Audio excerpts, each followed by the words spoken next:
নমস্কার বন্ধুরা, সুপ্রভাত। কেমন আছো সবাই? আমিও ভালো আছি। আর চলে এসেছি একেবারে সকালবেলা ব্রেকফাস্টের সময়।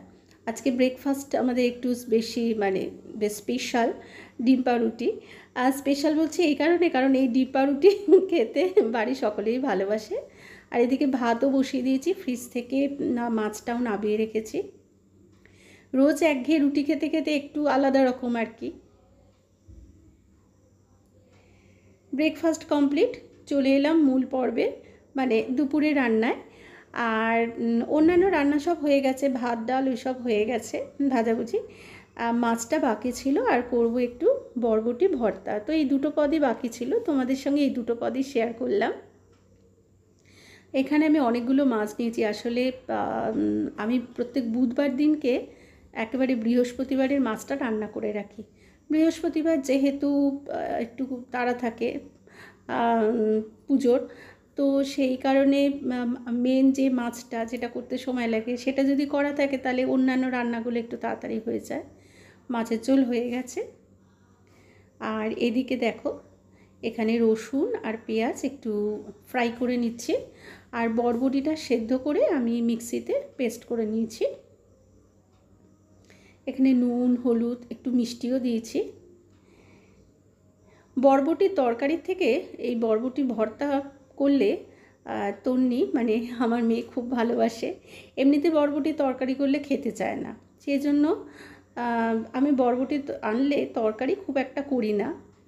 যাই হোক, যেভাবেই হোক, বাচ্চাদের তো একটু সবজি খাওয়ানো দরকার।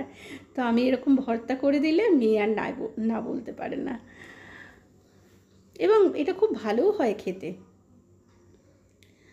আর আজকে রোদ মোটামুটি উঠেছে, খুব যে বেশি উঠেছে তা না, জানি না জামা কাপড় শুকোবে কিনা।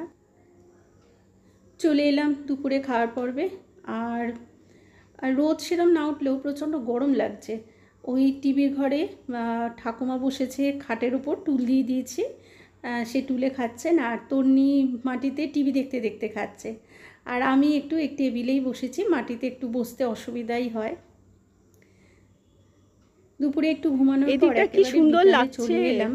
এখন কটা বাজে? 6টা বাজেনি এখনো, কিন্তু ছাদে এসে লাভ হলো আমার।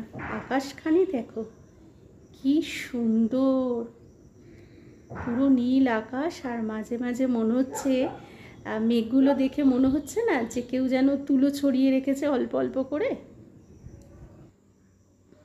কি সুন্দর বলো তো। আমি ছাদে এলে খালি আকাশ দেখি আর তোমাদেরকেও দেখাই। একটা গান মনে পড়ে গেল আকাশের। মেঘেরও খেলা আকাশ পারে, বড় একা লাগে এই আধারে। মেঘেরও খেলা আকাশ পারে। ছাদের উপর যে আর একটা ছোটো ছাদ, সেখানে উঠেছি।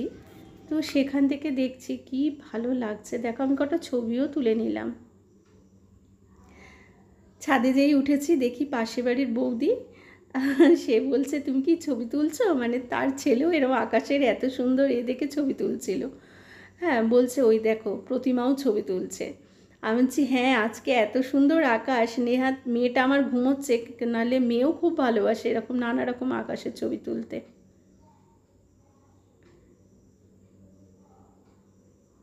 কি সুন্দর লাগছে দেখো। আর আমাদের আম গাছে এখন খুব একটা আম নেই, কারণ আমাদের পাকা আম তো খুব একটা ভালো হয় না। চলো নিচে যাই, নিচে আমি ওপরের ছাদে উঠেছিলাম, ছাদের উপরে ছাদ আর কি। তো আমাদের পাকা আম না খুব একটা ভালো হয় না, ওই জন্য কাঁচা অবস্থাতেই পেরে নিয়েছি, এবং যাকে যাকে দেওয়ার সবাইকে দিয়েও দিয়েছি। আর অল্প কটা রয়েছে, এই কটা রেখে দিয়েছি, যদি পাকে। তাও দু একটা পাকা গাছ পাকা আম মাটিতে পড়ে, কিন্তু সেগুলো খুব যে পাকা তা না। আমি আবার চালের ড্রামে রেখে দিই, চালের ড্রামে রেখে 2-3 দিন পর পাকলে আবার বার করে নিই। না, চলো নিচে যাই। আর গাছে জল দেওয়া হয়ে গেছে। এখানে আমার অল্প কয়েকটা গাছ আছে। এই দেখো, এই গাছটা দেখছো কিরম ঝাঁকড়া হয়ে গেছে। বেলের শরবত করেছিলাম, বোধহয় নীল ষষ্ঠীতে বেল আনা হয়েছিল, সেই বেলের বীজগুলো পুঁতে দিয়েছিলাম, পুরো ঝাঁকড়া হয়ে গেছে বেল গাছে। এটাও বেল গাছ, এটা অবশ্য এবছরের না, 2 বছর না 1 বছর হয়ে গেছে। আর এগুলো দেখছো, এগুলো পেঁপের বীজ পুঁতেছিলাম, পাকা পেঁপের বীজ, সেখান থেকেও ছোটো ছোটো চারা বেরিয়েছে, আর কয়েকটা অঙ্কুরও আছে, মনে হচ্ছে অঙ্কুরগুলো আস্তে আস্তে বেরিয়ে যাবে।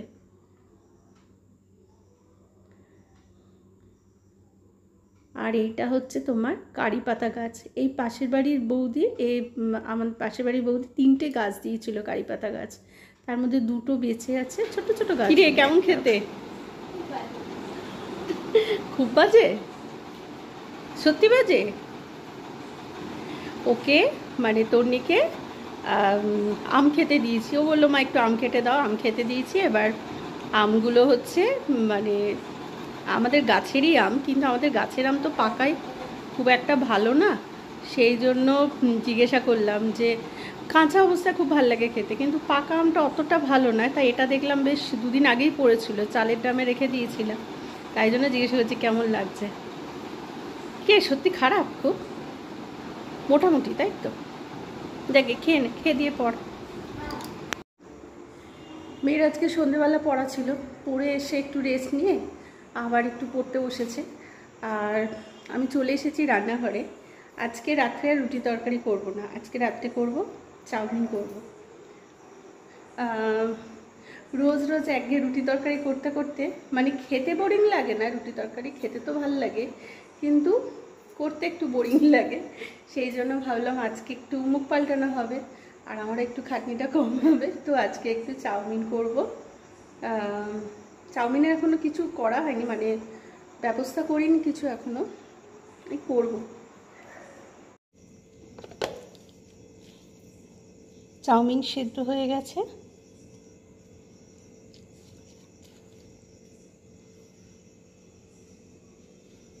চাউমিনটা সেদ্ধ করার সময় আগে গরম জলটা একটু ফুটিয়ে নিই, দিয়ে ওর মধ্যে নুন দিয়ে দিই, তাহলে পুরো চাউমিনটা একটু বেশ মানে নুনটা ঢুকে যায়।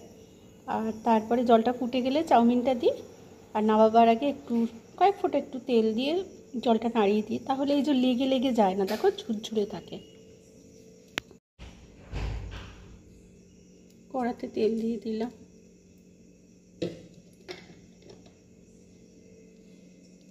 আর এদিকে দেখো আমি এখানে আলু, গাজর, বিনস, পেঁয়াজ, কাঁচা লঙ্কা আর আদা কুচিয়ে নিয়েছি। এগুলো ধোয়া হয়নি এখনো, মানে কাটার আগে একবার ধুয়েছি, এবার কাটার পর একটু ধুতে হয়, ওই জন্য ধুয়ে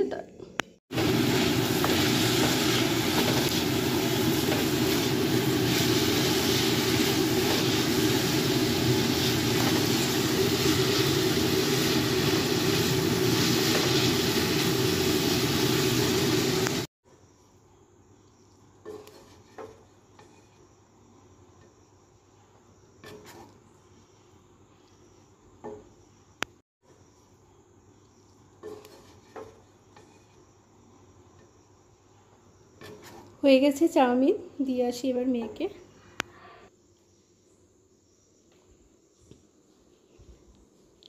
মনাই মনাই, মেয়েকে দেওয়া হয়ে গেল, এবার আমিও খেয়ে নিই। আর এর সাথে আজকের ভিডিওটা শেষ করি। সবাই খুব ভালো থেকো, সুস্থ থেকো, আনন্দে থেকো। আসি তবে আজ, গুড নাইট।